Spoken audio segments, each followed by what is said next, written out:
आपको पापा सबसे पहले देखो ये होती है बाइक। क्या बोला? पापा सबसे पहले देखो ये होती है बाइक। शाबाश बेटा। वाह, स्लो करनी है, रोकनी है, क्लच याद रखना है। चलो भाई, चलो चलो, दूसरा लगाओ, दूसरा लगाओ। क्यों नहीं?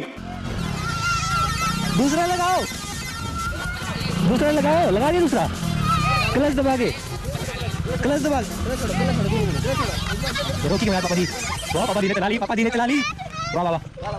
लेकिन एक सेकंड, पापा जी, पापा जी आराम से,